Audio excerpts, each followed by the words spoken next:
Hi y'all, it's Kate at Kate's Garden Chicken and Cat Rambles, and today I started coop dismantling, and I had told people I would show that or parts of it. And I mean, I have to admit I have been reluctant to show some things of the building, and just because, you know, I hodgepodge put it together just for the winter. And I'm no carpenter, and I'm lazy about making plans, and I don't have help, so, you know, it wasn't always pretty. But I've decided to leave the square frame up, which are these big posts here, and the big header board that holds the door. Not that it's going to be an open air coop, but if we do have like hurricane winds or anything that comes out of the east, which is right there, I'm going to leave that tarp up to protect blowing in, and leave myself the option of being able to lower that door if there are like direct winds coming out of the east, northeast, that way. Just so the chickens, you know, don't get, you know, blown around, or rain, or like hurricane force winds and rains blown in their face. But I'm leaving the lower pallet, which is here, which is the base of it. Let me see the pallet in there. And I'm going to leave these two lower boards strictly because to attach this backboard I had to use this metal stuff, and I'm going to leave that. I wasn't, because the chickens like to sometimes sit up here. They'll want to squeeze their butts up here, and their feathers and their booty stick out in the summer. But I really want to be able to maintain this here and this here, because that's the two different levels of roosting bars that are going to go in. And I'm going to extend the roosting bars out probably about 10 feet. I'm not going to have anything going this way. And I'll probably put one on each side. But so this is it coming apart. These were just set up here because there's a groove, so they can just be it's a miracle I can still get my wrist in here. They can be knocked down. That's screwed in. I'll have to, once I get the floor and the coop dismantled here, I'll take that board out. So it's like little windows, but it does give me some framework for putting up larger roosting bars. And what I'm going to do off that post right there is, with a new roosting bar, these will be taken off. I have some brackets, L brackets for like hanging shelves, and I also have some that for hanging pots. Without using the hook part, you know, that you hang the pot from, those will be strong and sturdy enough to hold that side of the roosting bar. So I've come through here with the drill and removed all these decking screws. Oh, it looks like I missed one. And this is how it's progressing. Of course, one of the Rhode Island Reds was up in there, and she's like, what the heck's going on? Oh my gosh, all of a sudden I got windows. But like, you can see that pallet a little better, but I took the tarp off, and it's in really good shape, except for like there's one tear here at the bottom, and then a few little holes where it was stapled. Underneath it was a shade cloth, a 6x8 or 6x6 shade cloth that used to just cover just this end. And that one is going to go over part of the temporary chicken run. I do have a 6 foot by 20 foot shade cloth that will probably that'll hang like last year. It'll come from this way. It'll come down the coop and around, because this side of the coop unfortunately faces the west. The west is like right there. So the late afternoon sun can get hot and scorching in there. So, but it'll be, I'm gonna have it on some ropes so I can lift it up when it's nice.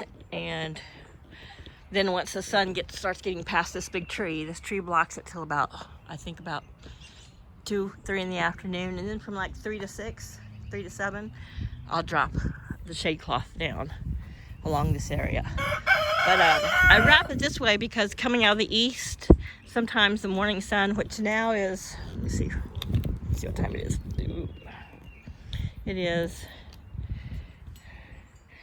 almost 11 o'clock in the morning, and you can see that the sun is pretty much up here going behind the tree. So, a little update, there's Miss Pixie. See her tail is drooped. Laddie, come on. Yeah, he's in there. He's like in there voicing his opinion on the fact that he's like, my apartment is being dismantled. But anyway, her tail's been droopy and she has been kind of lethargic. Yesterday I felt around on her and I thought I felt like a pullet egg in there, like she might be egg bound. So I gave her a good massage. Let her soak in a nice warm Epsom salt bath for about 10-15 minutes until she was like, I'm done. So I put her out here and put her in there, and she stayed there all night because I wanted her to be able to relax and hopefully pass that egg. She didn't overnight. Yesterday was the first day I started noticing her not feeling well. So I got her off the perch. She sat on the perch from the time I put her on there about 7 o'clock last night till this morning when I took her off, and she was facing the back. So I took her down. She wasn't happy about that, and I got her to drink some water and food. She's had kind of a mucousy, yellow, runny chicken diarrhea.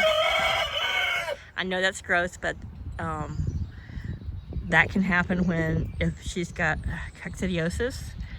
I got her and she was 6 months old, so I don't know how she was treated as a chick, but nobody else is showing effects. But they're all getting a 5-day dose of Corid as their sole drinking water because, you know, it can be spread. But the first time as soon as I saw the first diarrhea, I snatched her up and started treating her and separating her. I opened the door because they're all being treated now, so she can leave if she wants, but you know, she's just not acting like a chicken. Yesterday, a few times her tail was up and she was walking around the kennel, but she did not, she still got it down. So when I get done here, if she's still like this, I'm gonna take her back in. I'll give her another warm bath. It's warm out here today. I mean, I'm just in shirt sleeves, and she's got shade, but she can sit and get really warm. She can relax. None of the other chickens can bother her because because she is the lowest on the totem pole and was showing, oh my God, he drives me crazy, and showing signs of not feeling well. Of course, she's gonna get picked on more. And I noticed because she had I guess was trying to drink, and Luna, one of the Brahmas, had her scrunched down here. Oops, let me swing this. Under this corner right here, and her mouth was wet. She had water down her chin, so one of them was being a bully. That, which rests on some plastic containers, I'm going to put a top on and turn into just a row of nesting boxes. There's a 3 over here, and you can see Miss Neva's sitting in it. Here's Miss Kiva. They're all coming in here to check out Mom's destruction. But anyway, that way they have another set of nest boxes that can really get good airflow, because it can get hot in nest boxes if you don't have them in the right spot. The Brahma that's sitting in there is panting a little bit, but all she has to do is hop down and get a drink of water. And in the afternoon, when the sun's not blasting on that side, I will pull that tarp back, you know, from above the nest boxes, you know, to help with the airflow. But she's right by the door, and it's just not very breezy today. So anyway, that's kind of what I'm up to today. And I had to make a confession today. It's not really a rant, but I feel bad because I feel this way. But I went through a huge bout of jealousy last night and this morning. I mean, there's some pages I quit following. There's a whole family that at first I really liked them, but the whole family has quit working their regular jobs and just do nothing but make content on their little farm, which a lot of it's repeat content, but you know, they're working hard at it, and I should not judge them, you know, but it's got repetitive stuff, so I've kind of quit watching them because everybody's filming the same animals and the same stuff. And some of the family members, you know, they didn't want to have animals. They was not their desire, but when they needed content, they decided to start acquiring animals. And I watched one of them, you know, lose 3 goats in 6 months, and then acquire, you know, 25 chickens and not even have a coop or anything, a brooder or anything, you know. And it irks me, you know, these people are making a living off the advertisement on YouTube, which that's what content creators want to do. And I mean, I had a garden and cats and chickens long before I ever had a page. And one of them has a 10, 11-year-old son who started a page, which is kind of just nonsense stuff. It's just, you know, favorite ice creams, interviewing the family, taking pictures of the same animals that the whole family takes pictures of. But this kid in 1 month has 14,000 subscribers. And I think last month he got his first check. I think he made like maybe $20 off his channel, which is great because there's not enough stuff these days teaching kids that you've got to work. And whether you're putting out content or you're doing physical labor, whatever, you've got to work to make your money. And, you know, and I'm proud of the kid for doing that, and I think that's great. But the only reason he has, I don't even think he has 14 friends, but he has 14,000 subscribers because his aunts and uncles and mom and dad and grandparents all have channels. So they have a lot of subscribers that just subscribe to his channel because because, you know, they like the parents, and that's the parents' kid, and that's great, you know, if you've got that kind of friend and family. But you know, part of me just is jealous. Jealousy is the green-eyed monster, and it's bad, and it's something I have to fight with sometimes, you know.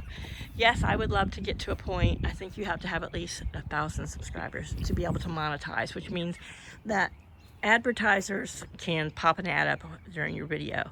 And I think if any of you are familiar with YouTube, you know that if you don't want to watch the video, it pops a little red banner up that says skip video, and you can hit skip video. It's just the fact that their videos are playing.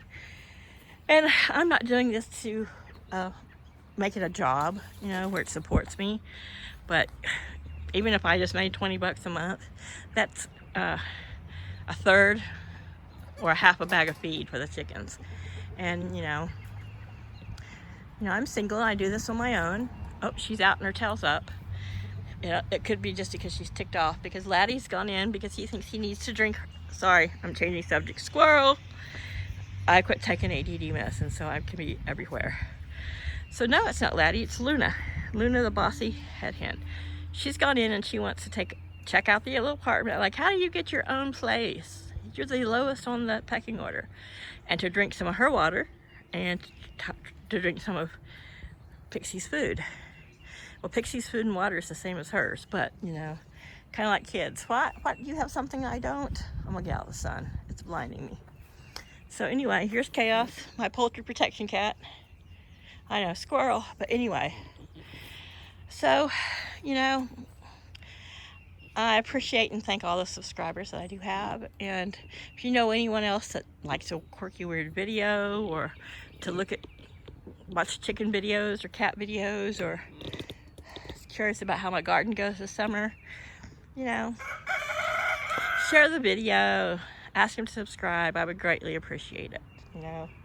And it sounds horrible to think, oh, I just want subscribers for money. Well, I would like people to see that you can have a small, well, I have like an acre and a half, but you can have like a small homestead, or you can have a huge backyard and have chickens. And I've got 9 cats, 8 inside, and I mean, the garden is this is our first week of like sun and spring where you can come outside without a jacket or being blown over. So, you know, and have a garden. And I try to do things in very practical, easy to understand ways. They may not be by the book, and I'm sure there's gardening channels and chicken channels who would be like ripping me to shreds. But you know what? I do things my way. I do what's realistic. I try to be really pragmatic about what I do. I don't try to do anything fancy or by the book. I just take good care of my animals, take good care of my chickens, take good care of my yard and garden, and that's, you know, and I'm just trying to show that. And, you know, hopefully one day I can monetize just for the help with the animals. Which, you know, I have had this channel maybe now almost 2 years, and I haven't made a penny, and I'm taking care of my animals. But, you know, I'm middle-aged and single, roommate companion who, you know, provides my home and room and board, and what money I do get goes to feeding myself and my animals, and, you know, things for me, you know, the necessities like soap, shampoo, underwear, food, chickens, and that's it. You know, it'd be nice to someday be able to use what money I get to go see my family or travel somewhere, like just to see my family. But, you know, right now, you know, I have animals and I have my garden and I have to take care of myself, you know, and if my money goes to nothing but food, chickens, and deodorant, which I'm going to put a plug in here, though I'm not sponsored, but the Lumi deodorant, the cream deodorant that supposed to last up to 72 hours, oh, it does. I've gone through half a tube and I've just ordered a different scent and a stick deodorant to try, and then I'm going to give what I have left to my neighbor because she wants to try it. And I mean, this is the first scent I got I like, but you know, once my new deodorant gets here, I'm not her sure. But yeah, people are like, well, if you're trying to, you know, stretch your pennies, then why are you buying expensive deodorant? Well, you know what? I'm a middle-aged woman, and I have wrinkles and creases where I didn't used to have wrinkles and creases, and I spend a lot of time out here with the birds and building and dismantling coops and in the garden. And I was very disappointed in commercial deodorants. They just weren't lasting, they weren't working. Sometimes they irritated my skin. So anyway, but yeah, that's my dirty dark secret, that sometimes I harbor jealousy. I spend all my money on food, chickens, and deodorant. To each their own, I guess. But squirrel, back to it, you know, I would just love to add more subscribers, to have more interaction with people, you know, more people to comment, more people to give ideas, and, you know, if I never get more than enough people just to make 20 bucks a month off YouTube, hey, you know, there's a half a bag of, well, a third of a bag of food. And every little bit helps, you know, because they do have to have, like, you know, like I bought cord, which is like almost $30 for a bottle of it, but I bought that about a month ago. But, you know, you got to have that around. There's things that come up with your animals. And I keep them on organic food and organic wormers and try to keep them healthy, and, you know, that's not cheap, and I eat organic. So anyway, just trying to be healthier in my old age and healthier with my animals. And so back to the coop. And enough about my petty jealousies. But oh my gosh, 14,000 subscribers in a month. I don't think I've broken 200 in 2 years. But then again, I'm not a cute little 11-year-old kid interviewing my grandparents. Then again, I don't have any grandparents left, or parents. I know, I'm like a sad sack. Don't want to be a sad sack. You know, I'm going to be 54 this month. And, you know, I'm really healthy. You know, even for having a blood disorder and, you know, the regular middle-aged aches and pains. Look at that, he's sitting up there. The girls are dust bathing in the pavilion. I've got so many projects I need to get done. And, you know, it's just me who does them. Whether it's inside the house, cleaning, or it's outside here and gardening. It's, you know, it's a lot of work. It's like a full-time job. Having cats alone is like having a full-time job running a daycare with romper room. But anyway, so except for these boards up top and that board there and that board there, that side of the coop is going to stay the same, except for I'm taking the floor out. Right there is an indoor dust box, dust bath. I'm going to leave that because it's protected pretty much from the weather, and on rainy days, or, you know, still spring and summer, they can be inside out of the elements, and they use that dust bath a lot. I'm going to cover it with some plastic when I take the floor apart, so none of the gunky yucky I can get all the compost out without ruining their dust bath. So this area here is going to be all open from the ceiling to the ground. I will probably put a small wall here, maybe so they can dust bathe without poop going in there, but there is like an 8-inch wall. Not real worried about that, but I'm going to leave a roost here, and I'm going to put a roost up higher. That'll have them, you know, close to the ceiling. I have one there now, and I have one there. So I'm probably going to have 3. I'm going to stair step them, you know, the lowest one here, and go back up this way. And I may not, the top one, they'll probably just stand on top of those pallet boards, but I'm going to open up those sides. I've mentioned before, gosh, this is a 20-minute video of me chasing squirrels with my brain. Because Delaware is so hot and humid, and people are like, oh, you're up in the Northeast, you know, New England's just above you. Well, New England's above me. I'm mid-Atlantic, so what you see at Virginia Beach, on the beaches of the Carolinas, that kind of weather is what we get. You know, we're a peninsula that hangs out in the ocean, so we don't get a lot of crazy cold weather. We don't get crazy thunderstorm type weather. I mean, we get them because we're on the coast, but this is a very hot, humid area. You know, our summers will be in the mid to high 90s all summer with like 80% humidity every day. I mean, it's miserable. So I prefer to keep my chickens, because some of them are big bodied, you know, they're heavy breeds. I like them to have an open air coop in the summer. They've got plenty of overhang on their roof, more on this side than that side. People are like, your roof's not balanced. Well, I did that on purpose. So I can hang things from here, and so that they can have more of a shade overhang on the side of the coop. And I mean, there's enough overhang here that I, you know, can keep stuff. Like you see, I have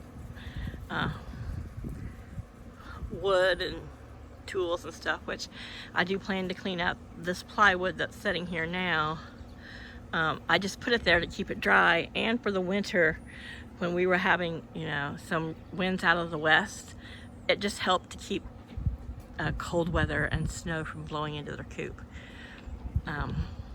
But a lot of it's protected here beside the house, and I like to be able to see in my coop, especially in the summer, especially in the summer nights, you know. But the bottom part of the coop here is does have chicken wire all around, so when they're down on the ground and nothing can reach in and get to them. And if you're not familiar with my design, this coop rests on 2x6x12s, which are buried in the ground, and then it's mounted to them. And what's underneath here, you see here's the driveway coming up here, and so what's underneath here is the driveway, and then under here is it's still part of the driveway because the driveway angled up, and it's under this big spruce. So besides there being roots, there's a lot of gravel still underneath here, rocks. I think the driveway must have been wider years and years ago, but this house is, you know, 80, 90 years old, so who knows how old the driveway is. But if anything wanted to try to dig in under there, it's going to have to go, besides just going under these 2x6x12s that are buried, it's going to have to go through rock and some old gravel. So they're safe. That's one of the reasons I picked this spot, and also because of all my huge yard, an acre. That's the only spot that gets consistent sun all day long. So anyway, if you're new, welcome and howdy, and thank you for being a new subscriber. You have no idea how much I appreciate it. And you know, I've gone through moments where I'm like, you know, I get sick of filming, or I forget to bring my camera, and then I see something cute, I'm like, I should have filmed that. And you know, this, even after 2 years, I'm still a newbie at this, and I'm still less than professional and less than talented at making content.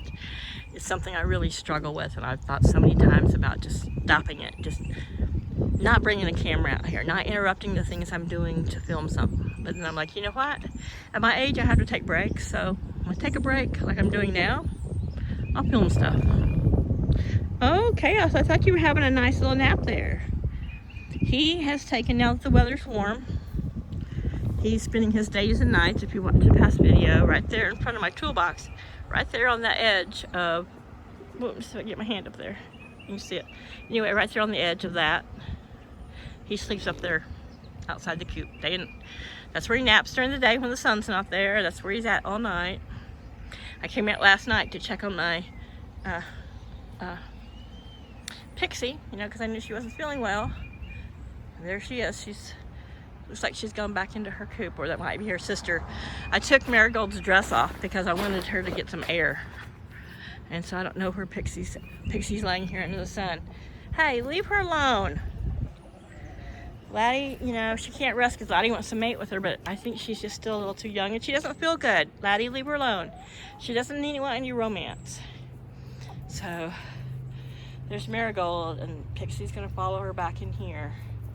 But, you know, I wanted to give her a good full 24 hours of quiet, no chickens around her, to hopefully see if she had passed that egg. And she's pecking around and eating, and her tail is going between up and down, so she might still not feel great, but, you know, all I can do is treat her and, you know, keep an eye on her. Her comb is a little redder. She looks a little perkier today, so hopefully, you know, the 24 hours of peace and quiet, and she's doing better. I still kind of think she's more egg-bound than worrying about coccidiosis, but because of the diarrhea, I haven't seen it in anyone else. I'm going ahead and treating the whole flock for it. And even the young ones, though they're in a separate coop. Yesterday, for about 20 minutes, I put her over here, thinking maybe she was just, because she is the lowest on the totem pole, that maybe she needed to not be. She, you know, over here, they didn't pick on her. She's the biggest chicken. She's not aggressive. But she did the same thing. She just kind of stood over here in the shade and drank a bunch of water and sat there. And I'm like, well, you know, if she's sick, I don't want her around them. Luckily, they didn't go around her much, and she never did poop while she was in here, because I watched her the whole time. That's on my little stool where I sat and tried to observe her. So, but I went ahead and I've treated them also, because though they're fenced off and they have a cover, so wild birds and the big birds, nobody can get into their little area. If one of them does have it, then you have to treat the whole flock. I mean, there's no way you can't, especially when you've got them all just running around. Which mine grew up with medicated feed, and then I learned, a lot of people said, don't give them medicated feed, it can cause long-term problems, but mine are all happy and healthy. And so I don't know, because I got these girls older. They were supposed to both be 6 months old, but turns out Marigold could be a couple, 3 years old. I haven't seen. She may have laid an egg, so I think the girl I got them from just had a couple Rhode Island Reds she wanted to get rid of as a price of them. But I also got the 2 leghorn young ones. You know, I'm still getting only a couple eggs a day. The Brahmas are, they're laying. They lay about every other day. Luna has come back, like I said, from spring break, and so she's back to laying, but, you know, I don't know. If Marigold never lays an egg, that's fine. She can live her whole life out here. You know, between those 3, which are just going to be a year old this year, you know, I lost 2 of them, and then I'm going to have the 2 cream leg bars are getting close to 3 months, not till the middle, another week or 2, and they'll be 3 months old. And then a couple weeks behind them are the 2 leghorn gold lace Wyandotte crosses. So I've got plenty of eggs for Paul and I. I mean, my goal was to be able to have enough eggs that I could donate them to like the food bank, or just to people, you know, to put a sign out and say, you know, people who need eggs, free eggs. In Delaware, you can't set up a farm stand without licensing and inspection and all that, but there are people, you know, for a donation who would love to have a dozen organic healthy eggs, and, you know, and if people want to donate, great, but my goal to having an abundance of eggs is so that I can just give them away, give them to elderly people. You know, right now groceries are so high, and people are like, oh, eggs. Well, it's not just eggs, you know. I bought some stuff for sandwiches and a couple of meals and you know, some tea, and just some stuff to last me about maybe a week, maybe 2 weeks, and it was $160. And I didn't buy extravagant stuff. I mean, yeah, I bought organic and healthy stuff, but, you know, for one woman, you know, $170, and you might maybe get 2 weeks food out of that. You know, that's crazy. But when I think of the elderly and some of the more impoverished people here in Delaware, you know, we are a resort state, big beaches, and so we don't have a sales tax, but shit here ain't cheap. Let's just put it that way.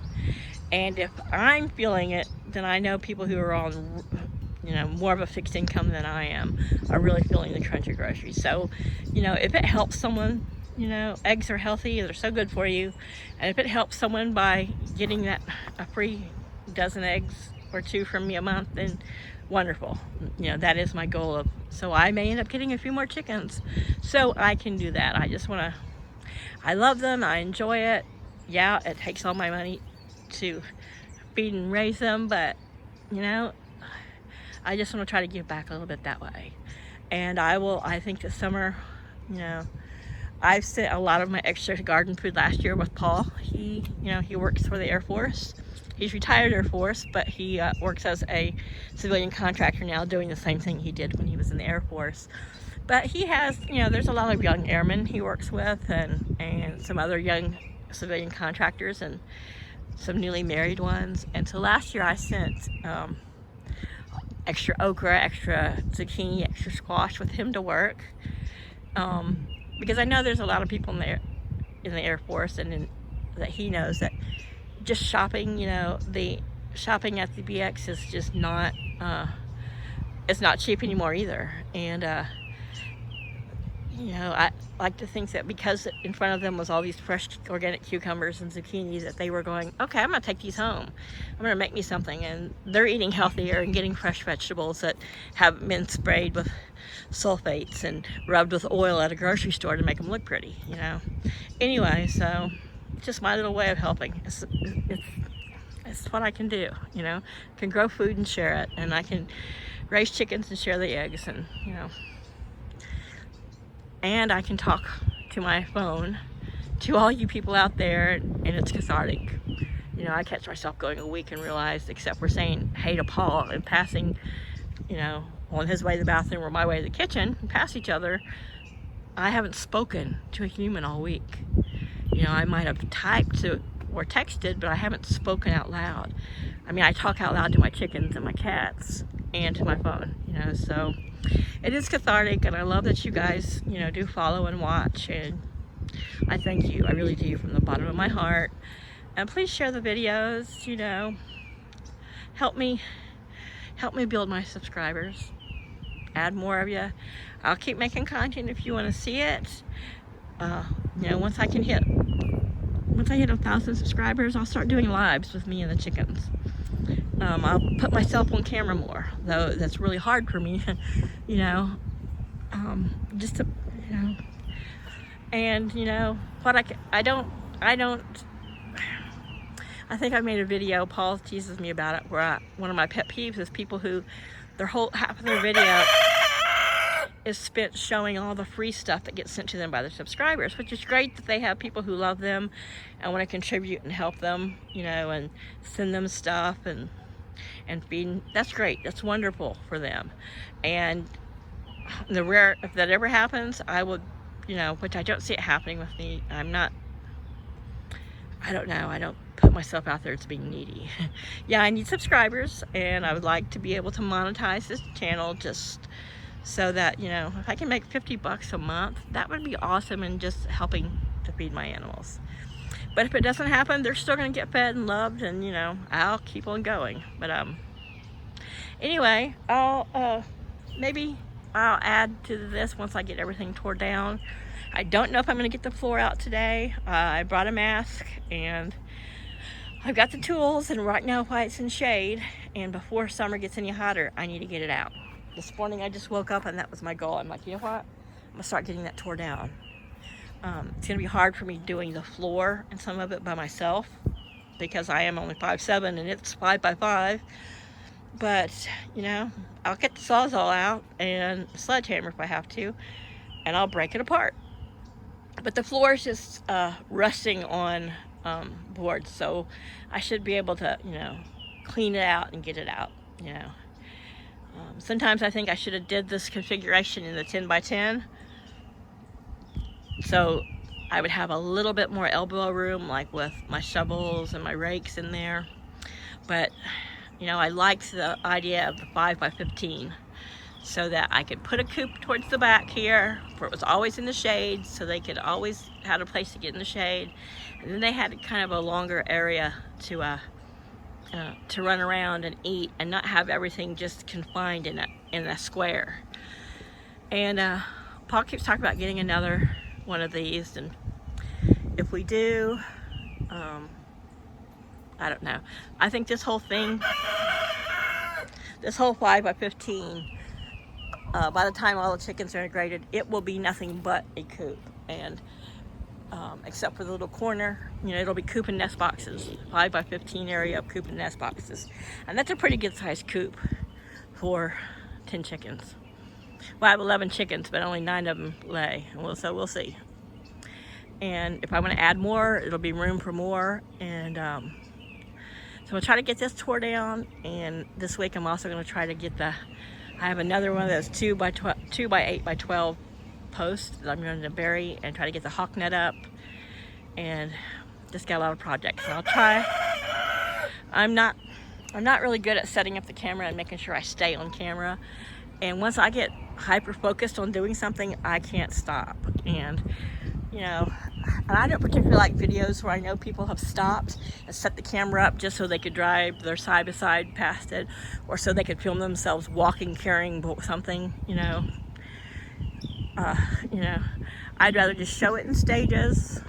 You know, like in real time. I'm not one to set up shots, and I don't think a lot of people realize that content creators who do that, they work really hard to do that. And sometimes what you think is one day of them doing a project might actually be several days, because they have to stop, set up a camera, walk past the camera, you know, put a camera, have several cameras to get different angles from above and behind. And that's just not me. I'm just not capable of that, or have the inclination to do that kind of camera work. Okay, that might make me a bad content creator, but I create what I create. And I want to say thank you for those who like watching it. Please share. And Chaos, yeah, he's like, I'm gonna walk here in the shade by the house.